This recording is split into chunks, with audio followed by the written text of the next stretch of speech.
بسم اللہ الرحمن الرحیم۔ یہ بہت ہی پیاری پوسٹ آپ نے شیئر کی ہے، بہت ہی علمی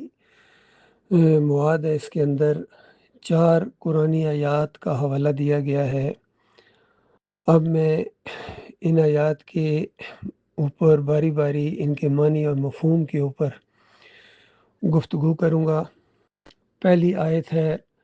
وَاعْتَصِمُوا بِحَبْلِ اللَّهِ جَمِيعًا وَلَا تَفَرَّقُوا۔ یہ سورہ آل عمران کی آیت ہے۔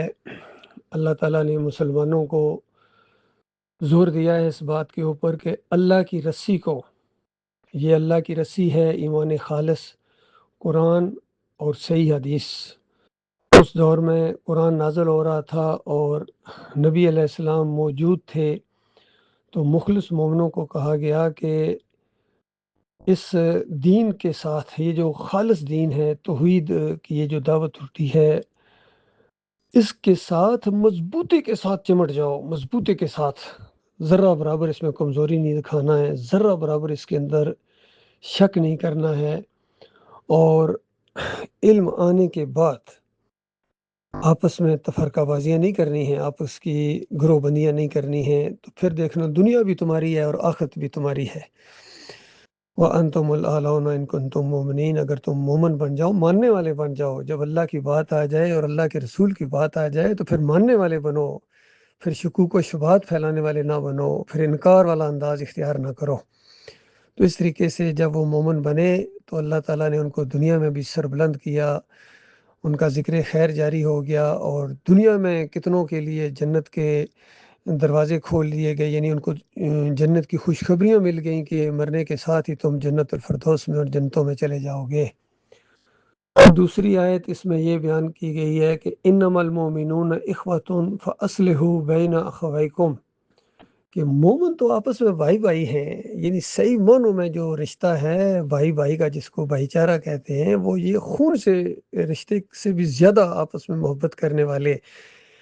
ایک دوسرے کے خیر خواہ ہیں یہ مومن۔ اور اگر کبھی کسی وجہ سے آپس میں ان میں کوئی لڑائی جھگڑا ہو جائے تو جو دوسرے مومن ہیں ان کا یہ نہیں کہ بس تماشا دیکھیں یا اس کو اور زیادہ اچھالیں،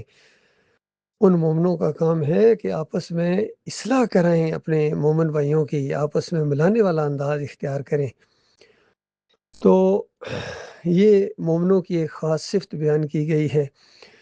دیکھو جو اوپر والی آیت ہے اس میں آج کتنے یہ مسلمان پوری دنیا میں پھیلے ہوئے ہیں اور ان کے عقیدے خراب ہو چکے ہیں، اس وجہ سے ان کے اندر اب وہ بھائی چارہ نہیں قائم ہو سکتا ہے، چونکہ عقیدوں کا اختلاف ہوا ہے۔ جب عقیدوں کا اختلاف ہوا ہے تو ظاہر بات ہے پھر یہ اختلافات بڑھتے گئے ہیں۔ اب انہوں نے آپس میں ضد کی وجہ سے انہوں نے اپنے اپنے علیحدہ نام بھی رکھ لیے ہیں پہچان کے طور پر، تو اب یہ اکٹھے ہونے والے نہیں ہیں۔ کوئی بریلوی بن گیا، کوئی دیوبندی، کوئی اہل حدیث، کوئی سلفی، کوئی قادری، چشتی، چکڑالوی، سہروردی، یہ ان کے گنے بھی نہیں جا سکتے، اتنے ان کے ہیں۔ تو ظاہری بات ہے اب یہ مومن نہیں رہے ہیں تو ان مومنوں کے درمیان اب اس طرح کی صلح تو نہیں ہو سکتی۔ اب ان کو ایمان کی دعوت دو تاکہ ایمان کے اوپر اکٹھے ہو جائیں، توحید کے اوپر اکٹھے ہو جائیں، پھر یہ بھائی بھائی بنیں گے، اس کے علاوہ نہیں ہو سکتے ہیں۔ اور توحید کی دعوت جو سمجھ گئے تھے، ایک جماعت بن گئی تھی، ان کے اندر پھر یہ جب ٹکڑے علیحدہ ہونا شروع ہو گئے تو کتنا سمجھایا ان کو، جب بھی یہ نکلے تھے 2005 کے اندر بہت ان کو سمجھایا گیا کہ دیکھو جماعت کے اندر یہ فساد برپا نہ کرو، اور اس انداز سے تم علیحدہ اپنے اپنے گروپ نہ بناؤ، علیحدہ اپنے اپنے امیر نہ بناؤ، اس سے تمہاری ہوا کھٹ جائے گی، بالکل تم بکھری ٹڈیوں کی طرح بکھر جاؤ گے اگر اس انداز سے تم نے یہ تفرقہ بازی کی۔ لیکن نہیں سمجھے ہیں انہوں نے علیحدہ ہونے کا، چونکہ ایک ذہن بنا لیا تھا، تو پھر وہ انہوں نے علیحدہ گروپ بنا لیے۔ کوئی بچل گوٹ والوں نے علیحدہ اپنا ایک بنا لیا، کھوگرا پار والوں نے علیحدہ اپنا بنا لیا، بعد میں پھر وہ 4 حصوں کے اندر تقسیم ہو گئے۔ تو یہ سارے علیحدہ علیحدہ ہو گئے اور آپس میں ایک دوسرے کو کافر کہنا شروع ہو گئے۔ اندازہ لگائیے جب ضد میں انسان آ جاتا ہے تو پھر یہ انداز ہوتا ہے، پھر وہ ایمان عقیدے کی باتوں کو بھول گئے کہ کس طرح اللہ تعالیٰ نے رحمت فرمائی تھی، مختلف فرقوں سے نکالا تھا، جہنم کے کنارے کھڑے تھے اور مالک نے رحمت سے ہمیں وہاں سے بچا لیا اور اکٹھا کر دیا تھا۔ پھر کوئی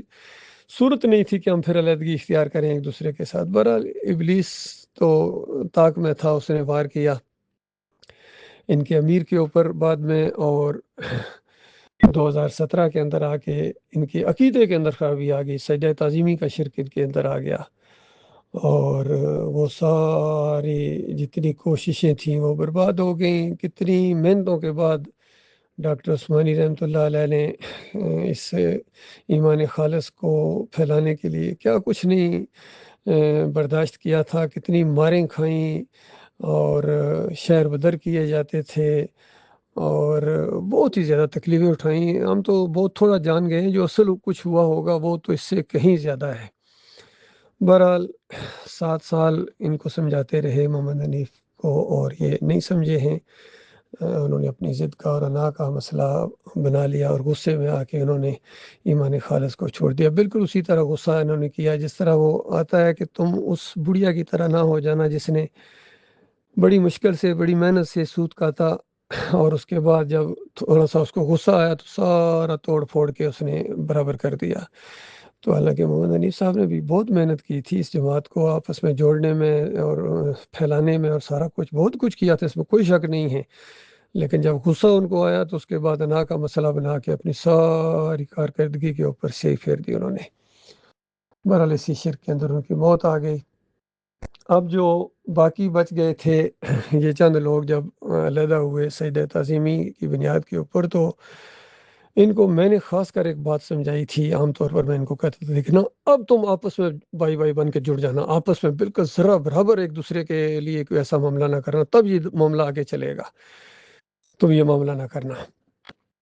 تو لیکن کچھ لوگوں کی سمجھ میں یہ بات نہیں آئی، ان کے اندر ایک مرض تھا جو مالک باہر لے آیا۔ خاص کر معراج الدین نے جب ان کے اس کزن کو، ابرار صاحب کو، شرک سے منع کیا گیا کہ یہ گمبد کا معاملہ یہ شرک کی علامت ہے، اس کو شرک کہو، اور وہ نہیں اس پر راضی ہو رہے تھے، تو اس پر معراج الدین بھائی کو بہت غصہ آ گیا کہ ارشد صاحب آپ چھوڑ دیں اس کو، بالکل یہ پتہ نہیں بہت غصے والا ہے، یہ ہے وہ ہے، اس انداز سے۔ تو ان کو بہت زیادہ یعنی اس چیز پر دلی طور پر ان کو رنجش پیدا ہوئی، اور یہی اصل ان کا مسئلہ تھا کہ ارشد نے میری بات کیوں نہیں مانی ہے۔ بھائی ایمان کا معاملہ ہے، توحید کا معاملہ ہے، گروپ کے اندر بات ہو رہی ہے، آپ بھی بات کریں، آپ بھی سمجھائیں اس کو۔ اور انہوں نے اس چیز کو بہانہ بنا کے پھر بعد میں جب یہ حالانکہ ہم سب اس بات پر ایکا کر لیا تھا پوری طرح ایک نظم کے تحت، جب ڈاکٹر عثمانی رحمۃ اللہ علیہ کا یہ بیان سامنے آیا کہ ایمان اور اسلام کے لیے یہ ویڈیو اور ٹی وی کا جو استعمال ہے یہ بالکل جائز ہے، اور تصویر کے زمرے میں نہیں آتا ہے۔ الفاظ بھی پن پوائنٹ ان حدیثوں کے اوپر رکھ دیا کہ جن حدیثوں کے اندر حرمت آئی ہے وہ اس زمرے میں نہیں آتا ہے۔ اور پھر ڈاکٹر صاحب بہت زیادہ خواہش رکھتے تھے کہ جدید سے جدید ترین جتنے یہ آلات ہیں، یہ ٹیکنالوجی ہے، اس کو استعمال کیا جائے پوری دنیا میں ایمان خالص کو پھیلانے کے لیے۔ اصل میں ایمان خالص جس کے اندر ہوگا وہ یہ خواہش رکھے گا کہ یہ ایمان خالص پھیلے۔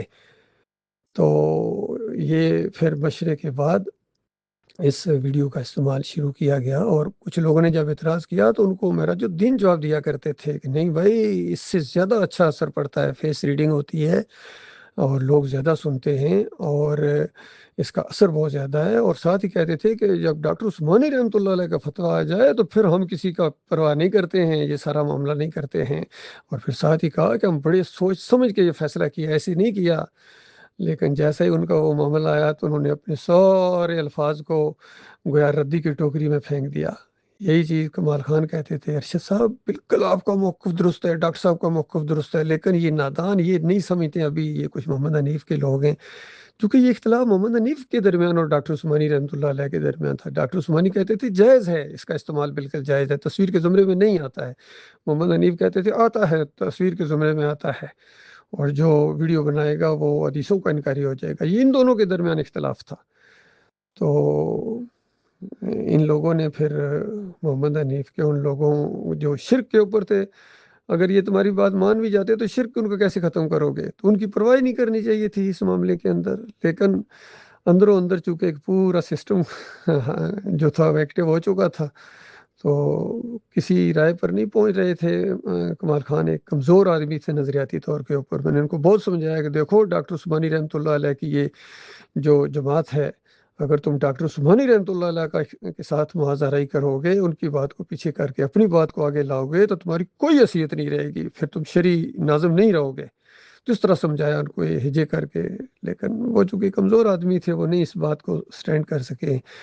تو پھر یہ معاملہ ہوا ہے، یہ 2-3 آدمین کے اندر جو بہت اچھل کود رہے ہیں، بالکل غلط ان حدیثوں کو، یہ سب ان حدیثوں کا یہ مذاق اڑا رہے ہیں کہ جو مصور کے لیے آئی ہیں، جو شرک کا باعث بنتی ہیں، وہ تصویریں تو شرک کا باعث بنتی ہیں، اور توحید کے جو ویڈیوز بنائے جاتے ہیں، یہ شرک کے رد کا باعث بنتے ہیں، یہ توحید پھیلانے کا باعث بنتے ہیں۔ اب دو باتیں ہیں، ویڈیوز کا معاملہ ہے، اب ویڈیوز میں توحید پھیلائی جا رہی ہے یا توحید کو روکا جا رہا ہے؟ اس کے جو حامی ہیں وہ توحید کے پھیلانے میں کردار ادا کر رہے ہیں، یا اس کے جو رکاوٹ بننے والے ہیں وہ توحید کو روکنے میں رکاوٹ بن رہے ہیں؟ ان کو کاش احساس ہو جائے کہ یہ کتنا بڑا جرم کر رہے ہیں، یہ توحیدی ویڈیوز کو روکنا، ان کی حوصلہ شکنی کرنا، بجائے اس کے ساتھ دینے کے حوصلہ شکنی کرتے ہیں۔ یاد رکھنا،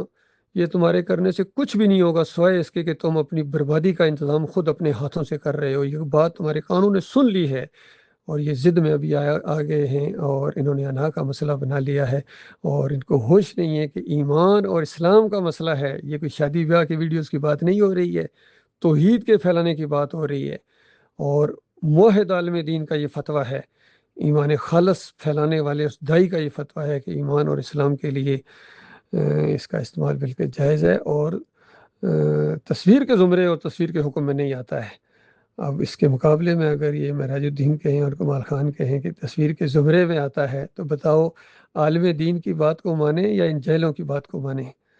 ہم تو اللہ کے دین کے غلبے کے لیے اس چیز کو استعمال کر رہے ہیں، اور مالک سے بڑی امیدیں، بہت بڑی اللہ تعالیٰ کی ایک طرف سے مدد ہے، تاکہ بہت کم وقت میں اس توحید کو پوری دنیا میں پھیلا دیا جائے۔